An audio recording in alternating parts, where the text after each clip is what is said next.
In the fading light of two moons, a dying man, a mysterious alien feline, and the last ember-winged drake stood together for the final time.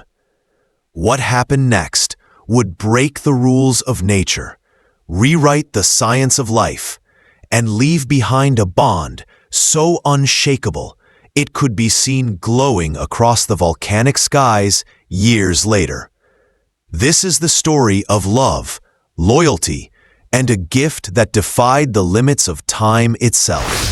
If you are new to the channel, then please subscribe to the channel and like the video, and tell us where are you watching from.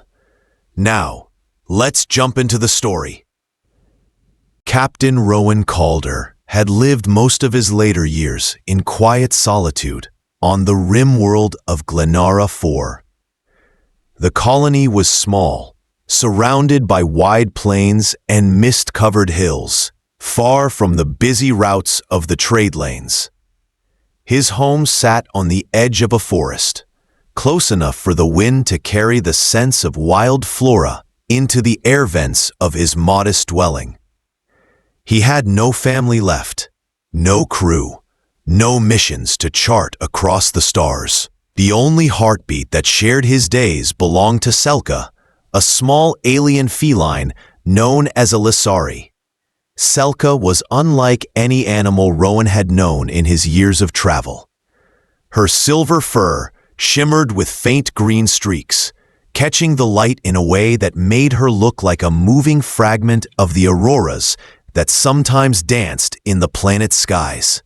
Her eyes, deep and knowing, seemed to see straight through to the heart of any being she met. She was his reason for leaving the comfort of the habitat each day. His reminder that companionship could still warm a man's life, even at the end of his long journey. On one fog-shrouded morning, Rowan took Selka along the winding path that led toward the boundary of the Planetary Wildlife Preserve. The mist was thick, curling low over the ground, blurring the distant outlines of the tall security domes.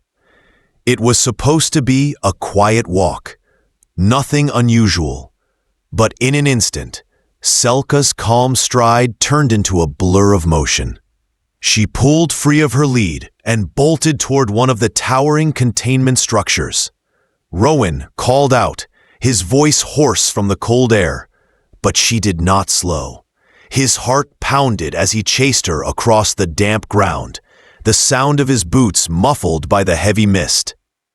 By the time he reached her, she was crouched before the transparent energy field of one of the enclosures.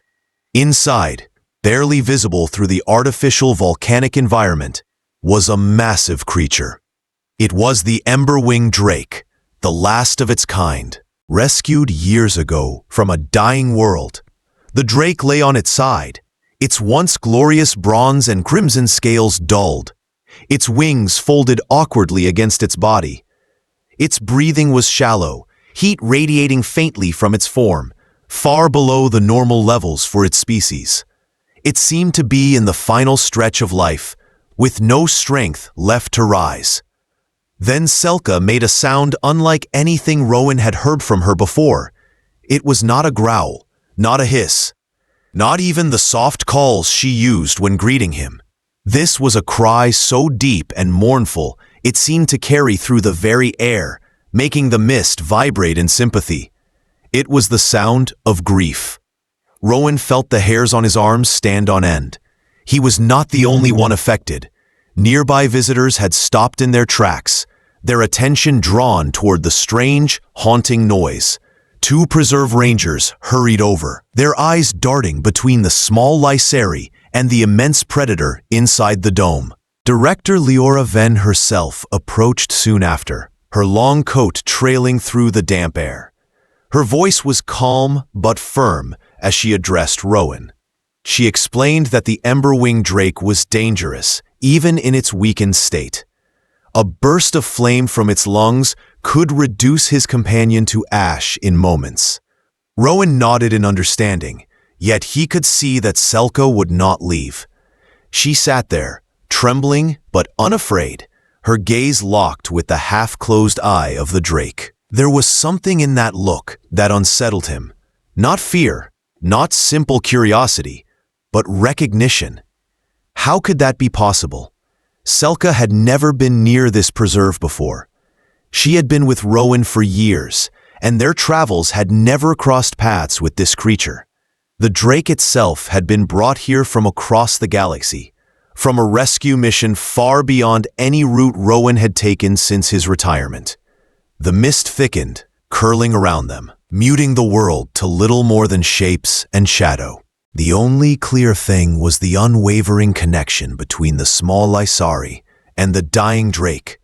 Selka's cries grew softer, yet more focused, as though she were speaking to the creature in a language no one else could understand. Visitors began to whisper among themselves. Some took recordings, though most simply stood in stillness, their eyes fixed on the strange scene. Even the rangers stopped urging Rowan to move his companion away. There was something about the moment that felt different from any ordinary encounter between species. Rowan crouched beside Selka, his knees protesting from the cold ground. He reached out to touch her, but she did not turn her head. Her body quivered with each sound she made, and in the enclosure, the drake's chest rose a little higher, its massive nostrils flaring faintly, as though it could smell her through the barrier. Director Leora's voice softened. She admitted she had never seen such behavior from either a Lysari or an Emberwing. The drake's kind was known for its solitary nature and fierce defense of its territory. Yet here it lay, unmoving except for the faint shift of its head toward Selka's voice. The mist swirled again, and for a brief moment, the creature's golden eye opened fully. It fixed on Selka, and a low, resonant hum emerged from deep within its chest. It was not a threat. It was an answer. Rowan's breath caught in his throat. There was something here, something far deeper than chance. In that instant, he knew this was no ordinary meeting. Whatever lay between his small companion and the last Emberwing drake was rooted in something far older and far more powerful than anyone yet understood. As the onlookers stood in silence, the mist closed in again, shrouding them from the rest of the preserve. Only the sound of Selka's quiet, sorrowful cry remained, wrapping around the two creatures like a fragile bridge in the fog. Rowan Calder could not stop thinking about the way Selka had looked at the Emberwing drake. The image stayed with him long after the mist had cleared and the crowd had dispersed. He had seen many strange and powerful things during his years among the stars, but that moment carried a weight that went beyond explanation. There had been recognition in Selka's eyes. There had also been something else. Longing. Back at his modest dwelling, Rowan sat in the quiet hum of the air system and searched through the old data files stored in his personal archive. He began with Selka's adoption records, which were sparse at best. Most of the information had been collected by rescue agents after intercepting an illegal animal transport near the barren moon of Travalis. Selka had been one of 20 surviving creatures. The report noted that she was weak, underfed, and kept in cramped conditions unfit for any living being. The manifest from that rescue caught his attention. It listed species from across different worlds, many marked as endangered or critically rare. His eyes froze on one particular entry, a juvenile Emberwing drake. The file stated it had been transferred to a deep space rehabilitation station before later arriving at the preserve on Glenara 4. Rowan leaned back in his chair, his pulse quickening. It was possible, perhaps even likely, that Selka and the drake had been on the same illegal transport years ago. They had shared the same suffering, the same fear, the same fight to survive. Could a bond formed in such a place truly endure across so much time and distance? The thought made sense to him in a way no science report could explain. In the dark holds of smuggler ships, survival often depended on more than food and air. There was comfort in the presence of another heartbeat, even if that heartbeat belonged to a creature of an entirely different species. The next day, Rowan returned to the preserve. The mist was gone, replaced by the warm glare of a late afternoon sun. Director Leora Venn was waiting for him near the entrance. She had reviewed the files as well, and though she did not speak the word aloud, her expression showed she understood the possibility. Together, they walked to the Emberwing enclosure. The drake was still lying low against the volcanic stones, but its head was slightly raised today. Its eyes tracked Selka as soon as she appeared. The Lasari gave a soft, low sound, not the desperate cry from before, but something gentler, almost like reassurance. "I cannot ignore the risk," Leora said quietly. "But there is also something here I do not wish to deny. This may be the last Emberwing in existence. If there is a connection strong enough to stir its will to live, it could make all the difference." She contacted the preserve's chief xenobiologist, Dr. Oren Vale. A tall, measured man with a careful way of speaking. He agreed to evaluate the situation. He explained that many species retained long-term recognition of others they had bonded with in extreme situations. However, no documented evidence existed between predators and non-predators of this magnitude. Rowan listened while watching Selka press her small form close to the energy barrier. The drake slowly shifted, bringing its head as near to her as the field would allow. The faint hum it made was steady now, a sound that resonated low in Rowan's chest. "If they shared captivity," Dr. Vale said, "then the memory is likely linked to scent, sound, and patterns of movement. Trauma often forges bonds that survive in ways even our most advanced studies cannot measure." They decided to run a series of controlled proximity trials.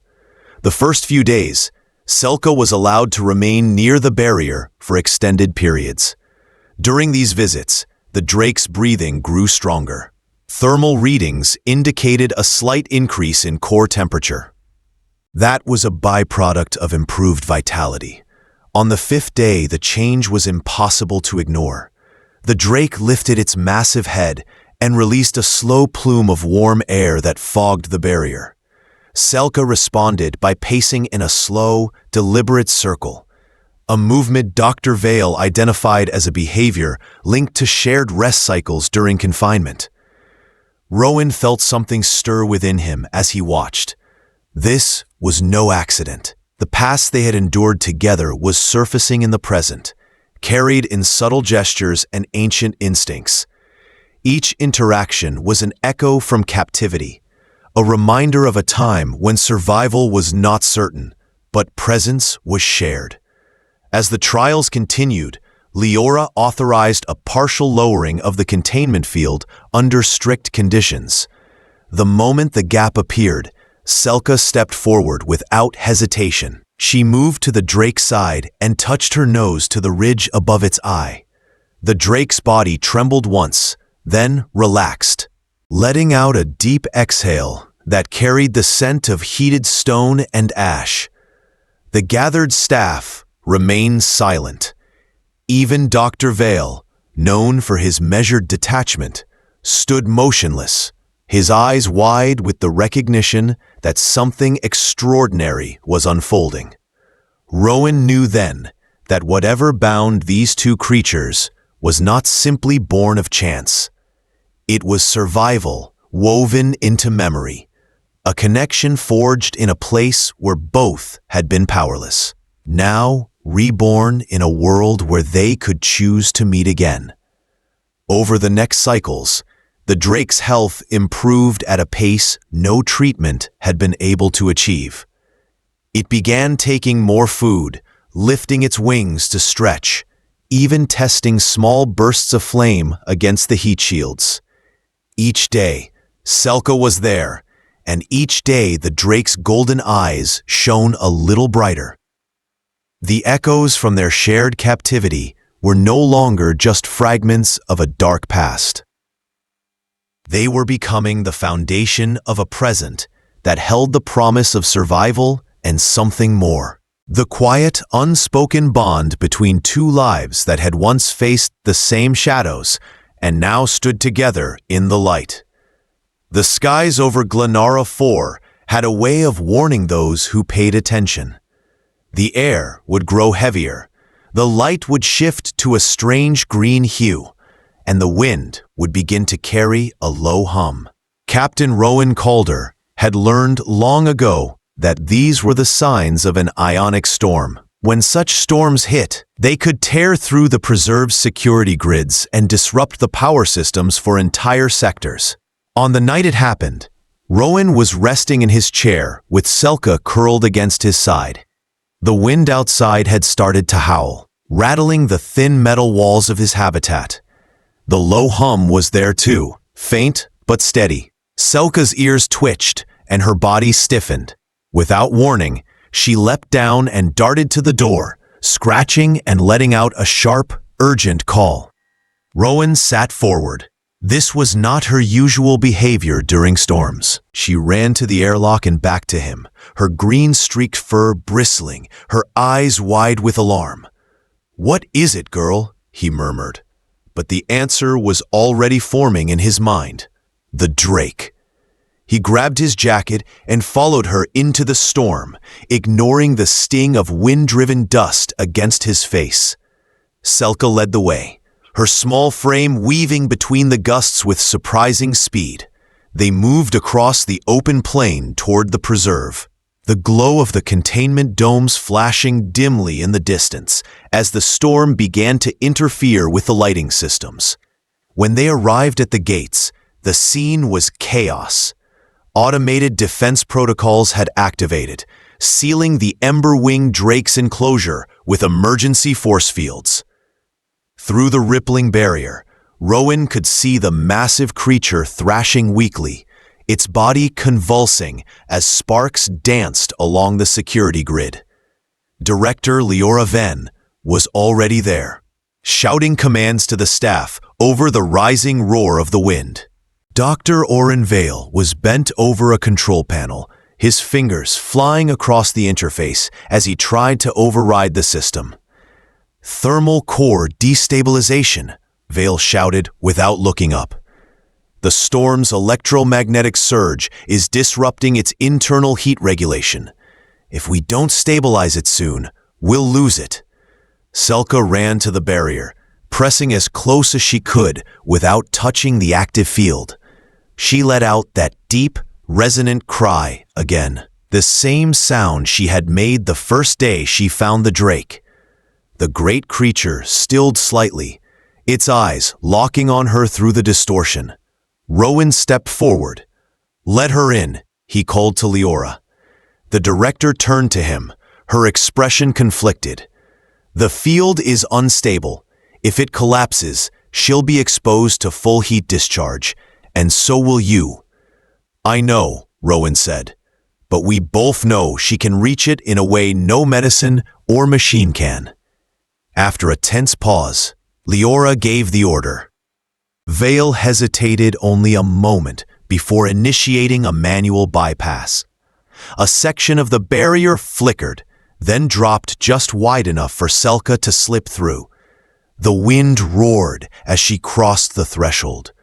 The heat inside the enclosure was intense, pushing against the cold fury of the storm outside.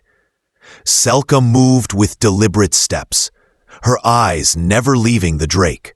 She reached its side, climbing onto the lower ridge of its folded wing. Those watching from outside saw something they would never forget. Selka pressed her small head to the Drake's chest and began to make a low, steady sound, almost like a purr. The Drake's body trembled once more. Then its breathing began to slow and steady. The violent shuddering eased. Vale glanced at his readings. "Core temperature stabilizing," he announced, disbelief in his voice. The storm raged on, But inside the enclosure, there was a strange calm. The drake lowered its massive head beside Selka, exhaling a wave of warm air over her. She did not move away. Rowan stood at the barrier, his hand pressed against the transparent surface. He felt the pounding of his own heart as he watched the two beings, once captives in the same nightmare, now holding each other against a different kind of danger. When the last wave of the storm passed and the systems came back online, the barrier reactivated at full strength. Selka stepped back toward the opening as Vale restored the primary grid. The drake's eyes followed her until the last possible moment. As she emerged into the night air, Rowan scooped her up, holding her close against his chest. The storm's winds had already begun to fade, leaving only the distant rumble of thunder across the plains. Leora approached, her voice quiet. Without her, it would not have survived this night. Vale nodded, still looking at the readings on his tablet. Its recovery rate is improving faster than I thought possible. But this was something else entirely. Rowan glanced back at the enclosure, where the drake now stood, wings half spread, watching them from within the glow of the artificial volcano. "They've saved each other more than once," he said softly, "and I think they always will." The night ended with the preserve returning to calm, but the memory of the rescue lingered in every mind that had witnessed it. The storm had revealed something. Storms often did. The strength of bonds forged in the darkest places and tested in the fiercest trials. And for Rowan, it was another reminder that what connected Selka to the Emberwing Drake was beyond understanding, beyond science, and beyond the limits of ordinary friendship. It was a promise that neither of them would face the storms of this world alone. The seasons on Glenera 4 shifted slowly, each one bringing its own colors to the volcanic plains. Months had passed since the great storm, and the Emberwing Drake's strength had returned in ways that astonished even the most experienced staff at the preserve. Its wings cut clean lines through the thermal updrafts, and its scales glimmered with a golden red fire that could be seen from miles away. Noan Calder visited often, though his steps were slower now, and his breath shorter. Time had not been gentle to him. His artificial heart, once a reliable companion, had begun to fail. Each visit felt more precious, and he knew there would be a day when he could no longer make the journey to the observation plateau. Selka, always at his side, seemed to sense this. She stayed closer to him, her green-streaked fur brushing against his leg as they walked. On their final visit, the air was cool, and the twin moons hung low in the sky, casting silver light over the volcanic archipelago. Director Leora Venn had arranged for a transport to bring Rowan directly to the plateau. The staff had gathered quietly, aware of the unspoken truth that this might be his last meeting with the drake. The great creature appeared sooner than expected. It descended from a high thomal, wings stretched wide, the light catching the edges of each scale. Instead of landing at a distance as it usually did, the drake came down close, so close that the wind from its wings swept across the plateau and rustled Rowan's coat. The Emberwing lowered its head to him, its golden eyes fixed with an intensity that made the air feel charged. Then, with a slow and deliberate movement, it extended one massive wing around Rowan and Selka, creating a warm shelter against the evening chill. The heat was steady, gentle, as though the creature understood how fragile he had become. Rowan rested his hand on the drake's scaled neck, his fingers tracing the familiar ridges. "You've given me more than you'll ever know," he whispered. Selka pressed close to him, her gaze shifting between the two of them. For nearly 3 ho, they remained like that. The human, the Lasari, and the last Emberwing Drake, bound together in silence and shared history. When the creature finally stepped back, it released a low, resonant sound that carried across the plateau.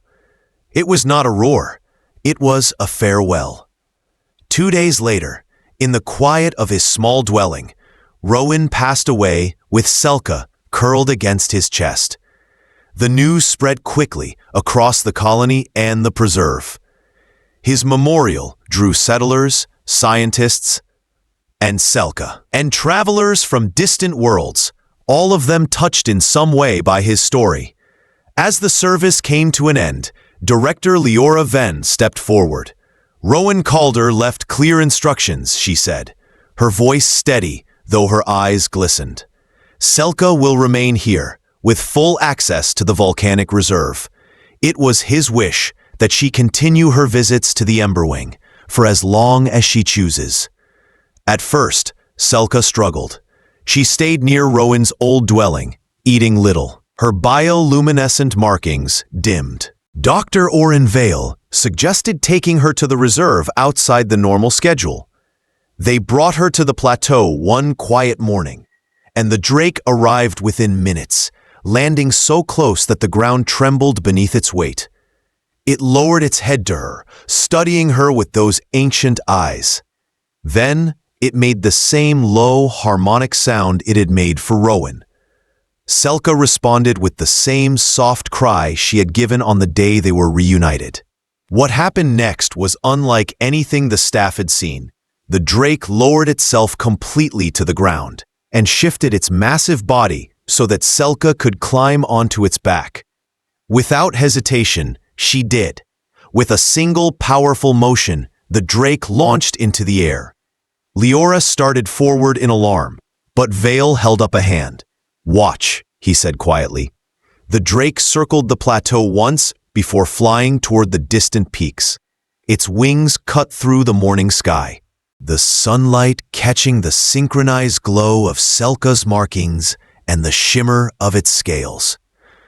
They disappeared beyond the volcanic ridges, and for a long moment, no one spoke. "Should we try to track them?" one of the preserve staff asked. "No," Vale replied. "This is what he would have wanted. Some bonds aren't meant to be kept in cages, even open ones."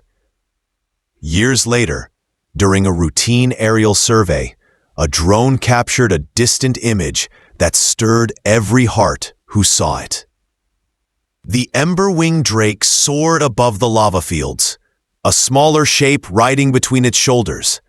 Selka's markings glowed in perfect rhythm with the drake's wing beats, the pattern unmistakable to anyone who had witnessed their story.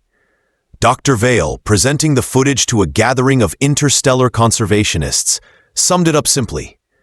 "We have rewritten what we thought we knew about interspecies bonds," he said. "This is not just survival. This is connection beyond anything our studies have prepared us to accept."